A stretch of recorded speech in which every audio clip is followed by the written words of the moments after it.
do Código Civil, que é o MEI, né? Mas mesmo assim, nós defendemos a escrituração contábil dessa pessoa aqui, ó, do MEI. Por quê? Se ele começa hoje, em 2013, a sua contabilidade, no exercício de 2014, ele pode sair da escrituração, ele pode sair do MEI e ser uma empresa do Simples. Aí você vai começar a fazer essa contabilidade a partir do momento do Simples? Eu entendo que não, que você já deveria começar já inicialmente. Aí muitos falam, mas não tem faturamento, mas tem uma declaração de faturamento. Você envia para a Receita quanto você faturou mês a mês. Então, por ali seria sua base de dados que você poderia alimentar um sistema contábil para fazer essa escrituração. Tá? Gente, está em lei, mas nós defendemos. Tá? Nós, do sindicato, defendemos a escrituração desse aí também. O artigo 1180, gente, mesmo Código Civil, fala indispensável escrituração do livro diário. E hoje nós temos os sistemas de contabilidade, são todos informatizados, é fácil e prático de fazer a escrituração contábil. E sem prejuízo disposto do artigo 1174, a escrituração ficará à responsabilidade do contabilista legalmente habilitado.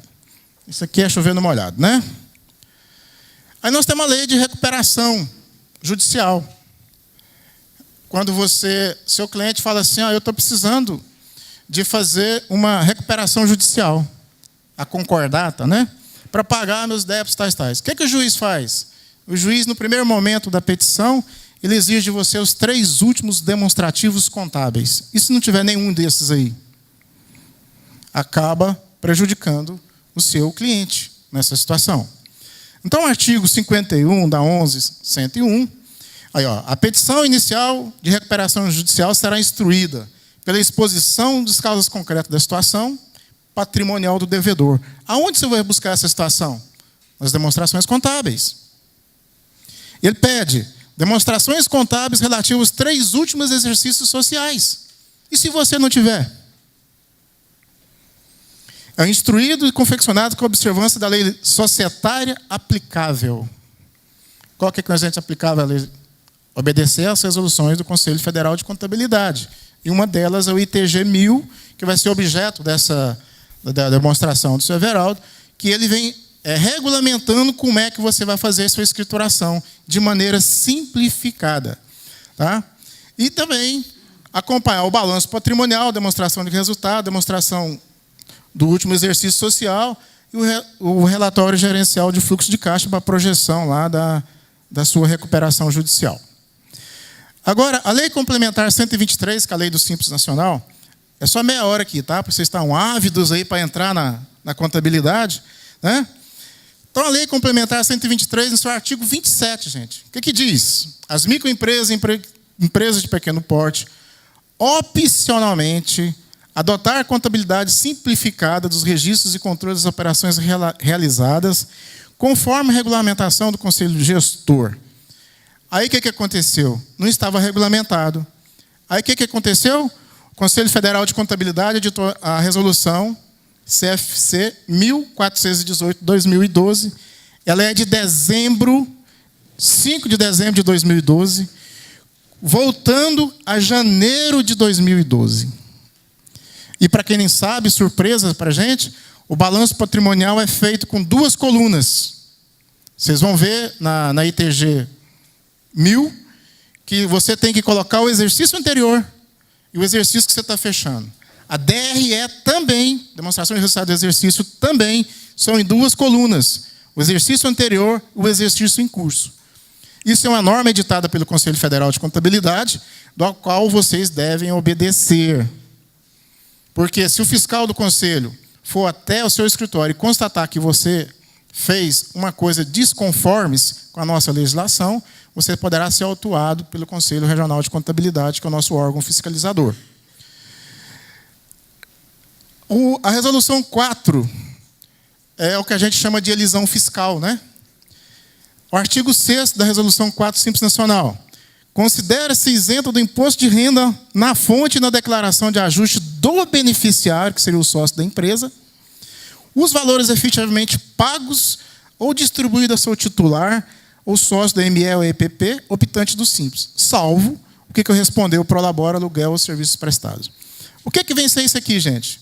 Se você fizer a escrituração contábil, evidenciar-se lucro superior àquele lucro da lei 9.249, que trata da presunção do lucro, faturamento vezes 8%, deduz os impostos, PIS, COFINS, imposto de renda, ali você poderia distribuir o lucro sem manter a escrituração contábil que estava determinado na lei. E em relação ao Simples Nacional, se você manter essa escrituração e evidenciar lucro, você poderá distribuir. Está aqui, ó. O disposto do parágrafo 1º não se aplica na hipótese de ME ou EPP. Manter a escrituração contábil e evidenciar lucro superior àquele limite. Vocês sabem, na declaração do Simples Nacional, tem lá. Lucros apurados, tal, no exercício. Aqui lá serve de parâmetro, gente, para vocês e para a Receita identificar de que aquilo ali, essa empresa teve lucro e que evidenciou. Ao parágrafo 1º, olha o que trata do artigo 6º. A isenção que se trata, o caput, fica limitada ao valor resultante. Se você não fizer a escrituração. Se você não fizer a escrituração, mas todos vão ter que fazer. Então, isso aqui é para lá morta, nossa lei, porque nós vamos trabalhar com a escrituração contábil. Eu coloquei a observação decore. Eu, inclusive, vou fazer uma palestra aqui no sindicato sobre decore, para vocês terem um entendimento. Muitas vezes nós estamos nos nossos escritórios contábeis, o empresário liga, eu preciso de um decore de R$10.000. E o prolabore dele é de um salário mínimo, R$678. Como que você resolve essa situação, gente? Se você mantém a escrituração contábil, você pode distribuir lucro. Aí, então, no decore que você vai fazer, você vai colocar prolabore, R$678. Quanto que eu vou colocar de lucro?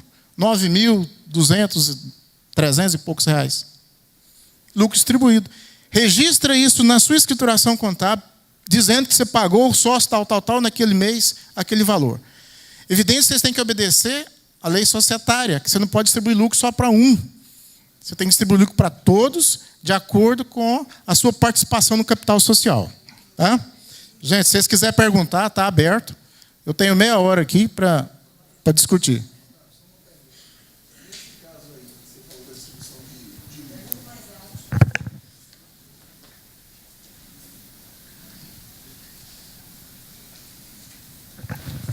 Nesse caso aí do decore que você falou, só comprou o recibo do Prolabore e o RAL, que é o recibo, aí não precisaria de decore. Se fosse para ele mostrar num banco, ele levava o RAL, que é o recibo do pagamento. Os bancos estão pedindo decore.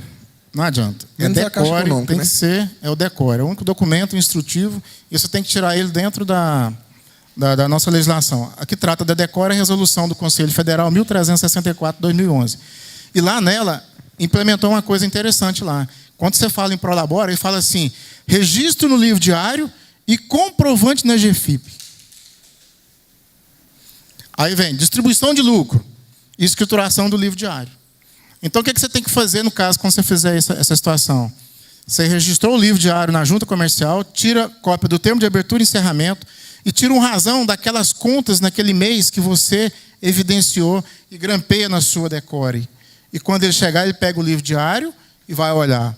Tira o diário e o razão, aí o fiscal olha e verifica que está tudo ok. Tudo bem? Certinho? Esclarecido aqui? Mais alguma pergunta? Se tiver lucro, é obrigado a distribuir esse lucro no exercício? Se teve um lucro? Não. Se você mantém a escrituração e você não tem necessidade de distribuir lucro para os seus sócios, você mantém aquele saldo no exercício seguinte. Você apurou saldo de lucros do exercício, vai acumulando aqueles saldos. Mas vocês informam na declaração do Simples Nacional de que aquela empresa teve lucro. Eu queria só ver o seguinte. Quem é contador e técnico em contabilidade? Por favor, levante a mão. E os outros são estudantes, trabalhadores. Não, porque você perguntou ao pessoal que ele tinha os dois cursos. É porque a gente fala assim, aí eu deveria ter feito essa pergunta inicialmente, porque a gente está falando E às vezes eu estou falando, fala na declaração do DNS lá do Simples Nacional. Aí às vezes a pessoa que está aqui, está ouvindo, a gente não sabe onde é que está esse campo na declaração do Simples Nacional. Então aí eu vou enfocar mais isso para que vocês possam entender. Na declaração do Simples Nacional tem lá, a empresa apurou-se lucro, tal, superior, papapá, está igualzinho isso aqui, gente. Vocês podem verificar lá, ó. Certo? A redação praticamente está igual a essa, tá certo? Liga o microfone. O que ele está falando é o seguinte: a empresa teve contabilidade, apresentou um lucro maior do que aquele previsto em lei, é exatamente para pegar, porque se você não fez contabilidade, aí o que vai acontecer? Lá na frente nós vamos falar para vocês. Estou bem rapidinho, gente, que senão o Severo está me controlando. Gente, aí nós tivemos a normativa 11.638, 2007. Essa normativa, ela veio alterar a lei 6.404, que já foi Pergunta aqui, inicialmente... Otávio. No caso, você tinha falado em relação à distribuição de lucros, que o lucro tem que ser distribuído de forma igual para ambos os sócios. De acordo com o que está no contrato social. De acordo com o que está no contrato social. Muitas vezes acontece por exemplo, um sócio é o efetivo, o dono da empresa, aquele que trabalha, aquele que faz tudo, mas por acordo dos dois, ou por vontade do sócio mesmo, daquele que precisa, ele tem uma menor participação em relação ao outro sócio. Ou às vezes o outro sócio tem 50, meio a meio, só que o outro sócio faz uma coisa completamente diferente, ele tem uma vida completamente diferente. Nesse caso, a lei não tem uma premissa para fazer a distribuição de lucro somente para o sócio que faz, de fato, a manutenção da empresa? Na legislação do Código Civil determina que não. Que você tem que distribuir em partes iguais. Aí o que acontece? Se o seu sócio precisa de uma decora agora em janeiro, você faça essa decora. Um exemplo, R$10.000 de decora em janeiro. Você tem caixa suficiente para isso. Só que você não tem mais caixa para a gente. Aí você vai preparando lá no mês de dezembro, você fazer a distribuição do lucro para aquele outro sócio que não teve. Tá? Porque no Código Civil é nulo essa distribuição de que você não distribua equitativamente de acordo com o contrato social. Você pode fazer também um contrato, mas eu acredito que nós temos que obedecer à lei maior, né, que é o Código Civil, certo? A Lei 11.638 de 2007, gente, ela veio alterar a Lei 6.404 e entende que ele colocou sociedade de grande porte, são aquelas sociedades que têm ativos acima de 240 milhões e faturamento acima de 360 milhões, 300 milhões, né? Receita acima de 300 milhões. Aí ele criou a ITG 2000, que é a 1330, que está das demonstrações contábeis. Nós temos a 1255, que eu vou falar agora mesmo, resolução do Conselho Federal, que vem especificando. Essa aqui é para as grandes porte. Depois tem aquelas empresas que estão abaixo disso aqui até o limite do lucro presumido. E depois vem as do Simples Nacional, que é a ITG 1000, que é o objeto do nosso estudo. Aí, então, gente, nós temos duas conjunções aqui de legislação. A 11.638, que trata da adoção das normas brasileiras de contabilidade aos padrões internacionais, né? E a 11.941, que criou o RTT, que é um regime tributário de transição, do qual você ia fazer o balanço seu lá em 2007 e 2008, ia tirar todo o efeito tributário da adoção dessas normas. Aí, para você fazer isso, o que foi feito? Foi criado o F-Conte. É um livro de arquivos magnéticos, do qual nós vamos expurgar toda a parte tributária que teria na contabilidade, você ia colocar nesse livro que chama F-Conte para a Receita Federal. Então, para tirar o efeito tributário, porque senão ninguém ia adotar essas normas internacionais.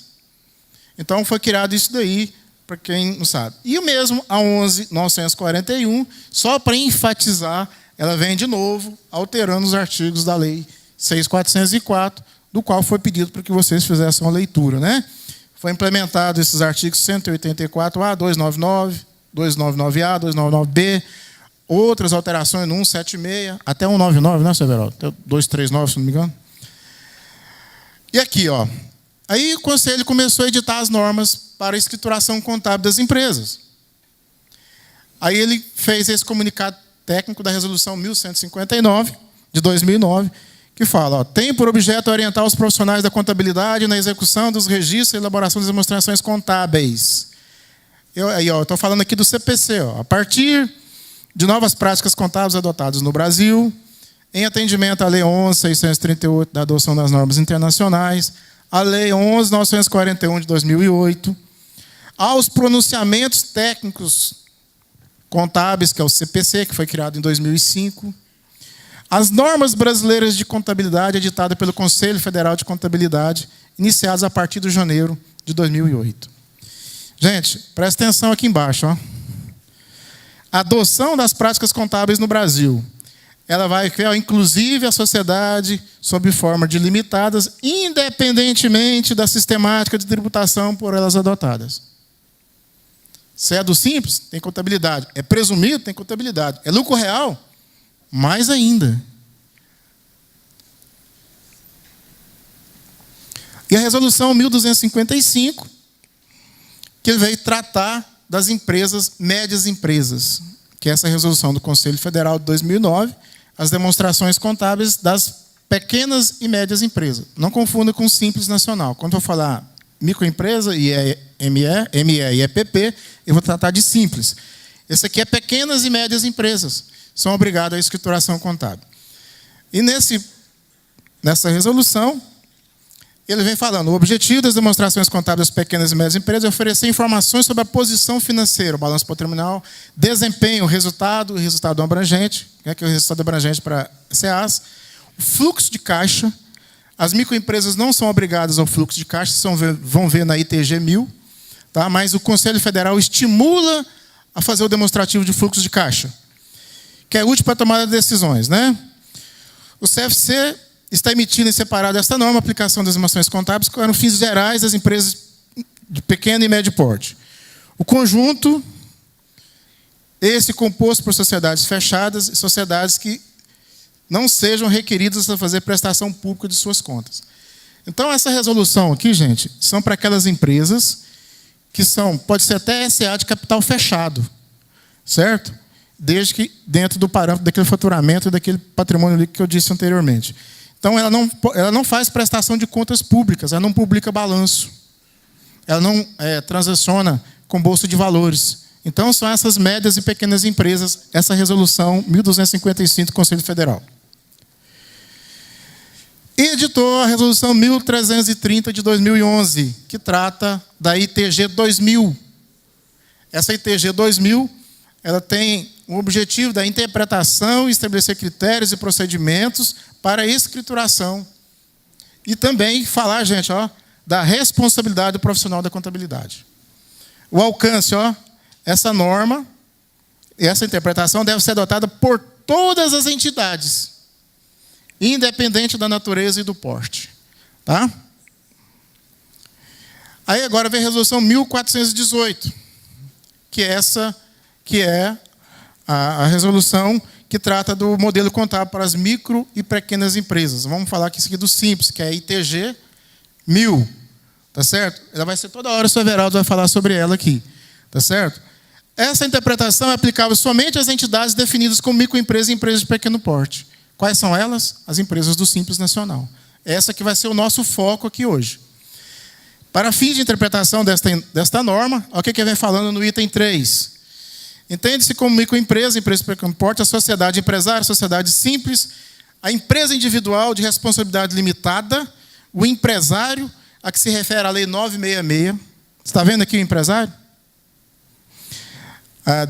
Que tenha oferido no ano calendário a receita bruta dentro dos limites da Lei do Simples Nacional, que trata do inciso 1 e inciso 2 da Lei Complementar 123, tá? Que é 360 mil e 3.600.000 limite máximo. E falando ainda da obrigatoriedade da escrituração contábil, foi editada e publicada a Lei 17.890 de dezembro de 2012 pela Secretaria da Fazenda, que foi o que o senhor Everaldo falou para vocês inicialmente. Olha o artigo 1º dela. Não será excluído o Simples Nacional o contribuinte que deixou de escriturar o livro, o senhor Everaldo não quer que fale a palavra, conforme exigências contidas no inciso 1 e artigo 61 da Resolução do Simples Nacional, número 94, de dezembro de 2011, desde que faça a partir de janeiro de 2013. Por isso, é a razão que vocês estão aqui, para vocês fazerem isso. Se vocês não fizerem, se a sua empresa for desenquadrada do Simples Nacional, vocês vão ver que confusão que vocês vão ter para fazer. Parágrafo único. A realização da escrituração contábil, em especial do livro diário do livro razão, dispensa esse outro livro. Tá certo? Então, essa normativa, gente, vocês põem ela bem na frente para vocês e fala para os seus empresários. E é evidente que vocês têm que fazer essa escrituração dentro das normas e dentro dos padrões que são adotados. Escrituração bancária. Nós temos o artigo 29 do Simples Nacional, que trata lá, manter essa escrituração, inclusive bancária. Tem um inciso do artigo 29 da Lei do Simples Nacional. Estou terminando, viu, seu Everaldo? Responsabilidade civil também do profissional da contabilidade. A Lei 10.406, 2007. Olha, gente, olha lá. No Código Civil, você não vê advogado, você não vê médico, você vê lá contabilista. Artigo 1177. Olha lá, gente. Os assentos dos livros fiscais, fichas do proponente, que é seu cliente, por qualquer outros prepostos encarregados da sua escrituração. Quem faz escrituração? Contador, técnico de contabilidade. Produz e salvo se houver precedido de má fé. Depois vou falar sobre negligência. Os mesmos efeitos como se fosse aquele. Parágrafo único. No exercício das suas funções, os prepostos são pessoalmente responsáveis. Preciso falar mais alguma coisa para vocês sobre isso? Se a sua empresa for desenquadrada do Simples por falta de escrituração, eu acredito que esse empresário vai acionar você judicialmente. Tá? E também os seus auxiliares também, viu? Respondem por isso daqui. Continuando a lei, a 10.406, que é do Código Civil, no artigo 186. Omissão voluntária e negligência. Se você deixar de fazer escrituração contábil, você está sendo negligente e está sendo omisso. E diante disso, você pode ser responsabilizado perante a lei do Código Civil. A lei 10.406, que está aí. Olha lá, ao artigo 929. Aquele que por ato ilícito, artigo 186, 187, causar dano a outrem, fica obrigado a repará-lo.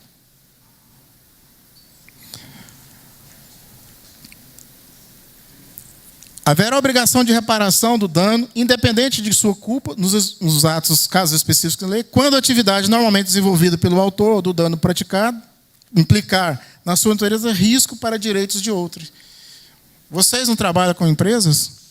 E nossas empresas não são obrigadas a risco? Vocês vão ver na ITG 1000 que nós temos uma carta de responsabilidade. O empresário é obrigado a fazer uma carta de responsabilidade para nós, dizendo que todos os atos que ele faz na sua empresa está dentro da legalidade. Não, essa é outra questão, né? O Júlio que está aqui, muito obrigado pela presença. Júlio, quem não conhece, é do Conselho Regional de Contabilidade, muito obrigado pela presença.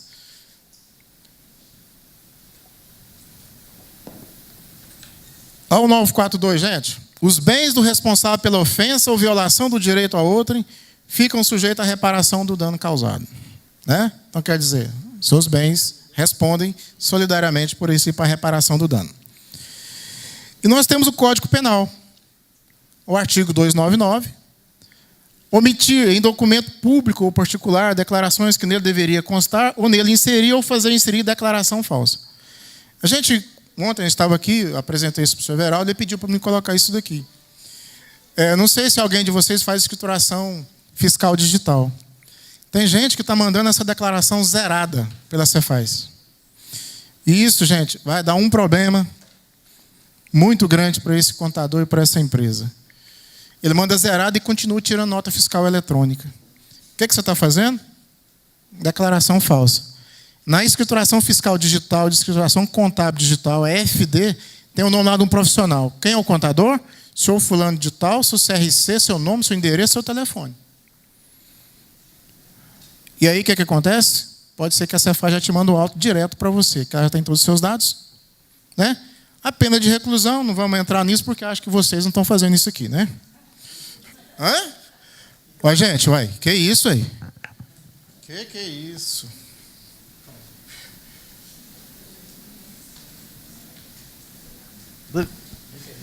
Fala, eu estou terminando. Olha só, gente. Esse o que está falando é um puxão de orelha, né? A orelha que fala é o nordestino, a orelha. Então, aí vocês não fiquem rindo, gente. Se você rir, já pensou? Se você for boi de piranha, você sabe o que é boi de piranha, não sabe? Sabe não, né? Sabe não. Então, se vocês for boi de piranha, aí vocês vão pegar uma reclusão de 1 a 5 anos. Aí vai aparecer no jornal, contador preso, certo? Bonito nessa cara, né? Então, isso aí, quem avisa o mingué. Estamos avisando. Não brinque com essa de contabilidade. Não brinque. Porque ela pode levar você para a cadeia mesmo, viu? Não estou gorando ninguém, não. Mas vai chegar uma hora que o Estado, o município, a União, vai enquadrar vocês nesses artigos penal. Obrigado, senhor vereador, pela complementação. Eu estou elaborando uma palestra sobre decore. Eu consegui lá no Tribunal Regional Federal do Rio Grande do Norte, tem um contador que deu 3 decores iguais para 3 pessoas. Eles foram no banco e fizeram abertura de contas bancárias no banco e deram um calote no banco. Sabe o que o banco fez? Responsabilizou esse profissional. Se tiver oportunidade, eu vou mostrar isso para vocês. Não vou porque não é o foco da legislação aqui hoje, mas só para vocês terem isso. Já tem um acordo condenatório. Só que ele não foi preso, ele foi condenado a 5 anos de prisão. Por quê? Documento público. Tá? Se quem não sabe, o Conselho Regional é uma entidade pública. Tá? Conselho Regional, Conselho Federal é uma entidade pública. Então, esse profissional foi condenado. Tem a sentença, já está, eu tenho até o nome dele, tem tudinho, CRC, tudinho. Na sentença, que eles publicaram a sentença, tem a sentença lá. Então, muito cuidado, tá?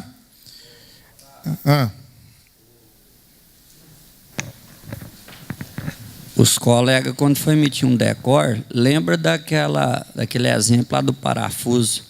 Porque quando você cobra um decor, para emitir um decor de R$300, o cara fala, pô, por um papel, eu não, nem para os meus clientes eu estou emitindo decore. Você quer saber? Por causa dessa gravidade aí. Porque o cara só vai aprender a hora que ele passar por isso. Infelizmente, a gente alerta, a gente fala, e isso aí desvaloriza nós mesmos. A nossa classe, hoje, aquela luta nossa, aquela briga, hoje nós estamos sendo valorizados como os advogados. Quando o nome de um contador vai para o jornal e tal, tem o lado da depreciação, mas tem o lado que a gente tem que ver lá, o positivo daquele negócio. O contador teve valor, ele apresentou, se não podia pôr o nome de tesoureiro, não sei o que e tal.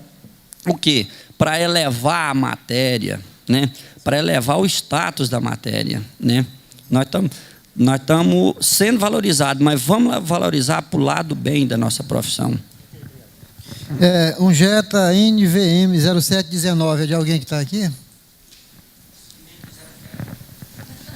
Precisa da chave. Muito obrigado pelo auxílio aí.